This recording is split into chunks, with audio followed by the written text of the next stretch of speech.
Hola, buenas tardes queridos clientes y amigos, ¿cómo están? Espero que muy bien. Yo muy contenta de poder saludarlos el día de hoy. Me encuentro pues ya descansando un poquito ya después de los alimentos. Espero que ustedes también ya hayan comido, que hayan tenido un día súper bueno y muy productivo. El día de hoy quiero hacer esta transmisión primeramente pues para felicitarlos y esperar que se hayan pasado estas fechas festivas en México y en Estados Unidos celebrando la alegría de ser mexicanos en compañía de su familia y con los múltiples festejos en los que me etiquetaron. Estuve viendo sus transmisiones en vivo y me da muchísimo gusto que todas las costumbres y tradiciones que tenemos en México ustedes las reproduzcan en Estados Unidos y que no se pierda esta esencia y ese orgullo de ser mexicanos. También quiero compartirles este video para decirles que me siento súper contenta de que ya tenemos visas aprobadas del grupo número 2. Va a haber algunos clientes que vamos a seguir y continuar con su trámite porque tuvimos ahí algunas negativas que el consulado nos realizó debido a ciertos problemas o antecedentes migratorios de sus familiares. Y es por eso que el día de hoy es para mí de vital importancia poderles hacer este video, que ya va a ser de manera consecutiva todos los días lunes, el hacerles este video para que eliminemos algunos mitos que existen respecto a las visas, algunos mitos que existen respecto a los antecedentes de migración y para quienes es más sencillo obtener una visa ante el consulado americano, ¿ok? Quiero quitar estos mitos o desmentir, todo basado obviamente en la ley de migración de los Estados Unidos, lo que yo estoy aprendiendo en el diplomado y los documentos que nos ofrece ICE y que nos ofrece el consulado americano de los Estados Unidos, todo siempre fundamentado. Y obviamente ustedes saben que yo estudié la licenciatura en Derecho y los abogados solemos fundamentar y motivar todo lo que decimos. No simplemente hablamos por hablar. Aparte de todo esto, también la experiencia que yo he tenido en el desarrollo de mi profesión en todo este ámbito migratorio. Ustedes saben que yo acompaño a mis clientes al consulado, que muchísima gente se ha acercado a la oficina. Estoy súper agradecida con ustedes, personas que van a la frontera a solicitar visas y permisos de trabajo, que nos traen toda su experiencia, etcétera, ¿ok? Bueno, mito número 1 que vamos a desmentir el día de hoy. Después de los 10 años de haber tenido un antecedente migratorio, mi récord se borra. No aparece ningún antecedente migratorio después de los 10 años. ¿Qué creen que sea, verdad o mentira? ¿Tú qué crees, güey? ¡Mentira! Es una mentira, afirmativamente. El consulado de Estados Unidos y el gobierno de Estados Unidos, aproximadamente desde los años 70, tiene una base de datos en el cual tiene el registro de todos los antecedentes migratorios y de índole penal administrativo que tienen sus ciudadanos. Posteriormente, después de los atentados del 11 de septiembre, este sistema sirvió para proteger y salvaguardar el interés de los ciudadanos americanos, de toda la gente que vive en Estados Unidos, para evitar todo este tipo de ataques terroristas y incluyeron en los consulados esta oportunidad de que primero tomen sus huellas para corroborar que no tengan ningún antecedente migratorio y posteriormente, ya que vieron que no tienen ningún antecedente con el gobierno de Estados Unidos, ya pueden ustedes solicitar una visa o ser un ciudadano aplicable o un ciudadano aprobado para poder tener una visa y visitar Estados Unidos. Mucha gente dice, ¿por qué en Estados Unidos tengo que solicitar visa y en otros países no? ¿O por qué en Estados Unidos es más difícil obtener una visa y en otros países no? Precisamente por los servicios de seguridad social, por que es una potencia, porque hay muchísimo más fuente de ingresos y de empleos, etcétera, ¿ok? Entonces, les repito, el récord no se borra pasados los 10 años. ¿Qué entonces pasa cuando ya pasaron 10 años de que yo tuve un antecedente migratorio con el gobierno de los Estados Unidos? Bien sencillo. Pasados los 10 años, yo aplico para poder entrar de manera legal a los Estados Unidos. ¿Cómo se entra de manera legal a los Estados Unidos? ¿Ok? Con visa de turista, con cualquier otro tipo de visa, que pueda ser visa de un prometido, visa de estudiante, visa de trabajador, etcétera, que comúnmente les llamamos permisos de trabajo. Puedo entrar también realizando un proceso de regulación migratoria, como puede ser que yo esté en un proceso para hacerme ciudadano, que yo esté en un proceso para hacerme residente de los Estados Unidos. Entonces en esos procesos puedo entrar. Cuando esté amparado bajo alguna ley o alguna corte de los Estados Unidos, como es el caso de los Dreamers y quienes tienen permiso DACA. Esas son algunas de las maneras legales de entrar a los Estados Unidos. ¿Qué pasa si yo ya tuve una deportación o una salida voluntaria? Bueno, mito número 2. Si yo tuve una salida voluntaria, no cuenta como deportación y no tengo ningún antecedente con migración ni como si yo hubiera cometido un delito de índole migratorio. ¿Cierto o falso? Falso. Ok, súper falso, tiene Wendy toda la razón. Si ustedes cometen, hay dos tipos de, te puedo decir, delitos en índole migratorio que se pueden llevar a cabo en la frontera, y uno es de índole administrativo y otro de índole penal. El de índole administrativo es, ¿cómo se puede decir?, la salida voluntaria, y el de índole penal es cuando yo ya tengo una deportación o ya tengo un proceso por haber intentado antes entrar de manera ilegal a los Estados Unidos. Muchos clientes me dicen que en los años 90 aproximadamente llegaban a la frontera y le decían, ¿saben qué? Regrésate a tu país. No levantaban un acta, no tomaban huellas, no nada, y simplemente los clientes se regresaban y luego me decían, pero lo volví a intentar, licenciada, y volví a entrar y hasta que lo volví a intentar hasta que lograba entrar. Antes existía esto, pero con el gobierno de Donald Trump y todas estas políticas de restricción migratoria, el migrante ha sido criminalizado, es decir, el migrante ahora es visto como un criminal.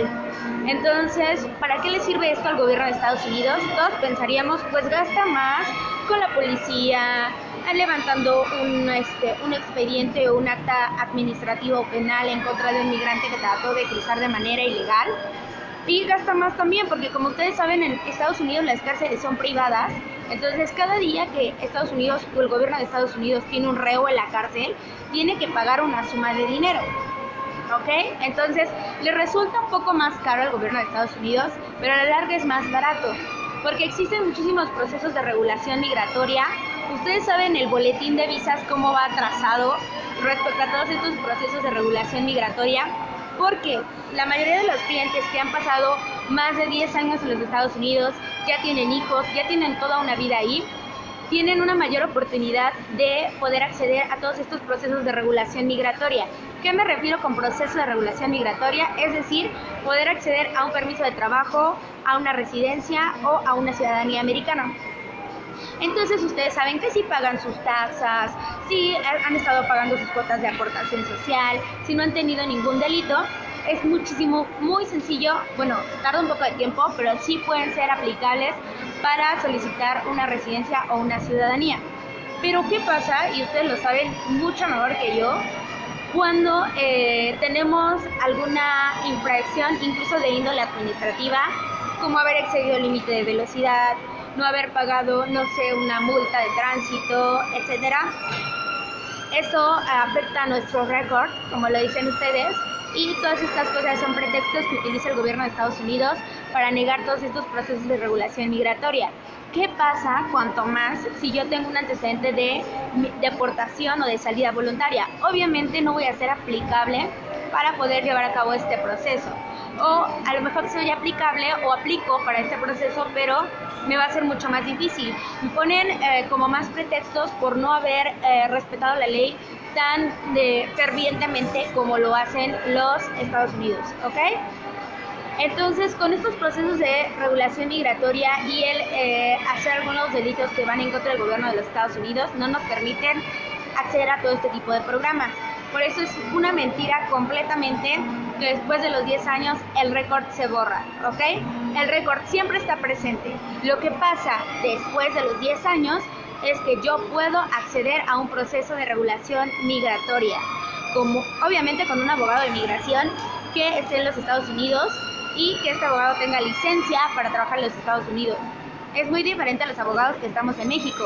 Para que nosotros podamos trabajar en los Estados Unidos en estos procesos, nosotros tenemos que tener una licencia para poder trabajar en los Estados Unidos, con la oralidad, etcétera. Son procesos completamente distintos, ¿ok? Otro mito que me gustaría desmentir es que la gente piensa que el gobierno no tiene acceso a sus taxas, ¿ok? Taxes, impuestos, declaración anual, como lo quieran llamar. ¿Qué pasa? Cuando nosotros vamos al consulado americano, y ha pasado con varios clientes, y decimos que no tienen hijos en los Estados Unidos, entonces, ejemplo, María López tiene 4 hijos en los Estados Unidos, y uno de sus hijos es soltero, y este hijo ha metido en las taxas a María López como su dependiente económica para que María López no pague, para que su hijo no pague tantos impuestos en los Estados Unidos y tengan devolución. Entonces, María López en automático aparece en el gobierno de los Estados Unidos como una dependiente económica de un ciudadano americano o una persona que está en los Estados Unidos, así de fácil. Entonces María López me contrata para solicitar su visa. Voy al consulado con María López y le preguntan a María López, María López, ¿tienes hijos en Estados Unidos? Y María López, si su hijo es ilegal, va a decir, no tengo hijos en los Estados Unidos. ¿Qué hace el consulado americano? Digita el nombre de María López y automáticamente aparece un registro de lo que exista de María López en el gobierno de los Estados Unidos y en México, porque los gobiernos se comparten información. Solo mediante esas plataformas es como el consulado americano puede comprobar lo que nosotros decimos. Entonces digitan, ok, María López, ¿tienes hijos en los Estados Unidos? No. Digitan el nombre de María López y en automático empieza a aparecer toda la información de María López que se tiene en el consulado de los Estados Unidos. Por lo tanto, si una persona menciona a María López, en automático va a aparecer que María López afirmativamente tiene un hijo en los Estados Unidos. Cuanto más si María López mandó un pasaporte y es el mismo pasaporte que está presentando en el consulado americano. Claro que va a aparecer María López, aunque la gente piense que el gobierno no tiene acceso a sus taxas. Obviamente tiene acceso a sus taxas y obviamente si ustedes mencionan a sus padres en sus taxas, sus padres automáticamente tienen un antecedente con migración de que tienen hijos en los Estados Unidos. Entonces, yo no digo que no hagan taxas, es una responsabilidad y un deber que tienen al estar en los Estados Unidos, pero preferentemente no mencionen a sus familiares si están de manera ilegal, ni a sus hijos, porque si ustedes quieren que yo les pueda apoyar para yo o cualquier otro abogado o cualquier otra persona para poder hacer su proceso, obviamente va a aparecer en el consulado que tenemos un antecedente migratorio y no se va a poder realizar el trámite porque en automático nos van a cachar que estamos mintiendo, que no tienen familiares en los Estados Unidos, ¿ok? Otro mito que quiero desmentir es que los adultos mayores, y me lo acaban de anotar en una publicación, los adultos mayores tienen pase automático a los Estados Unidos. Primero, vamos a definir cuál es, con su visa, cuál es la edad en la que una persona se considera adulto mayor en México y cuál es la edad en la que se considera mayor en los Estados Unidos. En los Estados Unidos, en México, la edad en la que se empieza a considerar una persona es adulto mayor es a partir de los 60 años. En los Estados Unidos es a partir de los 80 años. Afirmativamente, las personas que son mayores a los 80 años sí tienen que hacer su llenado de formulario, no se tienen que presentar ante el consulado. Incluso el consulado, si los considera aptos, les envía la visa hasta su casa. ¿Ok? Ahí nos encendieron la luz. Les envía la visa incluso hasta su casa, no necesitan presentarse a entrevista ni nada. ¿Ok? Pero, ¿qué pasa si esta persona de 80 años ya alguna vez fue a los Estados Unidos o existe un registro de que esta persona tiene un hijo o familiar en los Estados Unidos? En automático su visa es negada hasta que nosotros podamos corroborar con el consulado americano que ya existe un proceso de perdón consular o ya existe un proceso de regulación migratoria de sus familiares en los Estados Unidos. ¿Ok? Perdón, un minuto.